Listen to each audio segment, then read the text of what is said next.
అనగనగా ఒక అందమైన అడవి ఉండేది. ఆ అడవిలో ఎన్నో రకాల పక్షులు ఆనందంగా నివసించేవి. చిలుకలు, కాకులు, పావురాలు, కోయిలలు, గుడ్లగూబలు, నెమళ్ళు, పిచ్చుకలు వంటి పక్షులన్నీ ఎంతో ప్రేమగా, ఐకమత్యంతో కలిసి జీవించేవి. ప్రతి ఉదయం వాటి మధురమైన కిలకిలారావాలతో అడవి మొత్తం మారుమోగేది. ఒకరోజు అన్ని పక్షులు పెద్ద మర్రి చెట్టు కింద సమావేశమయ్యాయి.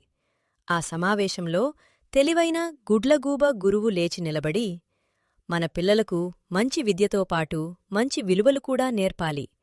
అప్పుడే వారు జ్ఞానవంతురుగా, బాధ్యతగల పక్షులుగా ఎదుగుతారు అని చెప్పింది. గుడ్లగూబ మాటలు విన్న అన్ని పక్షులు సంతోషంగా అంగీకరించాయి. మొదటి రోజే అన్ని చిన్న పక్షులు పాఠశాలకు వచ్చాయి.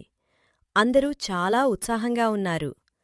గుడ్లగూబ గురువు చెప్పింది, ప్రతి పక్షి ఎగరడం, పాడడం, ఆహారం వెతకడం, సమస్యలను పరిష్కరించడం నేర్చుకోవాలి. అప్పుడు నెమలి నవ్వుతూ, నేనే అందంగా ఉంటాను, నాకు మించిన పక్షి ఎవరు? అంది. కాకి చెప్పింది, నాకు అందం లేదు, అందరూ నన్ను నల్లగా ఉందని ఆట పట్టిస్తారు. గురువు చిరునవ్వు నవ్వి, త్వరలో మీకు ఒక ముఖ్యమైన పాఠం తెలుస్తుంది అంది. కొన్ని రోజుల తర్వాత పాఠశాలలో ప్రతిభల పోటీ నిర్వహించారు. మొదట కోకిల పాట పాడింది. ఆమె మధురమైన గానం విని అందరూ చప్పట్లు కొట్టారు. తర్వాత చిలుక ఎన్నో పదాలు స్పష్టంగా మాట్లాడింది. అందరూ ఆశ్చర్యపోయారు. తర్వాత నెమలి తన అందమైన ఈకలను విప్పి నాట్యం చేసింది. అందరూ ఆనందపడ్డారు. కాకి మాత్రం బాధపడింది. నాలో ఏ ప్రత్యేకత లేదు అనుకుంది. ఒకరోజు అర్ధరాత్రి అకస్మాత్తుగా తుఫాను మొదలైంది. ఉరుములు, మెరుపులతో కూడిన భారీ వర్షం కురిసింది.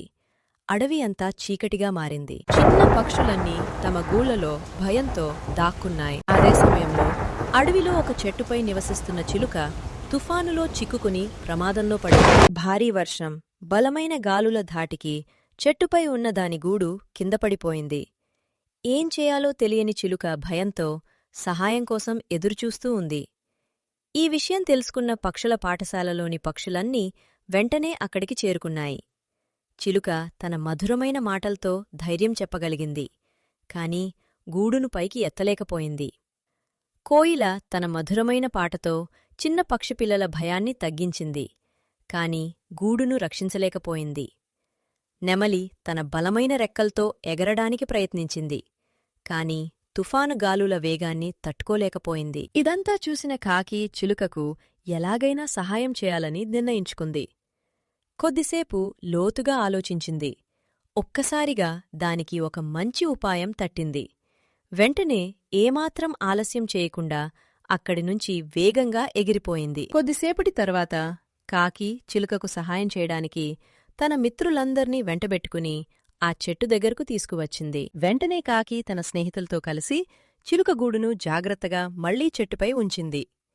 దీంతో చిలుక ప్రమాదం నుంచి సురక్షితంగా బయటపడింది. మరుసటి రోజు గుడ్లగూబ గురువు అందర్నీ పిలిచింది. నిన్న ఏమి నేర్చుకున్నారు? అని అడిగింది. నెమలి తలదించుకుని, అందం అక్కటే గొప్పది కాదు అంది. కోయిల చెప్పింది, పాట పాడటం మాత్రమే ప్రతిభ కాదు. చిలుక చెప్పింది, ప్రతి ఒక్కర్లో ఒక ప్రత్యేక శక్తి ఉంటుంది. అప్పుడు గురువు చెప్పింది, అవును పిల్లలూ, కోయిలకు మధురమైన గానం ఉంది, చిలుకకు మాటల ప్రతిభ ఉంది, నెమలికి అందమైన నృత్యం ఉంది, కాకికి తెలివి మరియు నాయకత్వం ఉన్నాయి. దేవుడు ప్రతి ఒక్కర్నీ ప్రత్యేకంగా సృష్టించాడు. మనల్ని మనం ఇతరులతో పోల్చుకోకూడదు. అందరూ కాకిని అభినందించారు. ఆ రోజు నుండి పక్షులన్నీ ఒకరినొకరు గౌరవించడం ప్రారంభించాయి. కాకి ఇకపై బాధపడలేదు. నెమలి గర్వం తగ్గింది. కోయిల, చిలుక, పావురం అందరూ మంచి స్నేహితులయ్యారు. పక్షుల పాఠశాల అడవిలోనే అత్యుత్తమ పాఠశాలగా పేరు పొందింది. అందరూ ఆనందంగా జీవించారు. నీతి: ప్రతి ఒక్కర్లో ఒక ప్రత్యేక ప్రతిభ ఉంటుంది. ఇతరులతో పోల్చుకోవడం కాదు, మన ప్రతిభను గుర్తించి అభివృద్ధి చేసుకోవడం ముఖ్యం.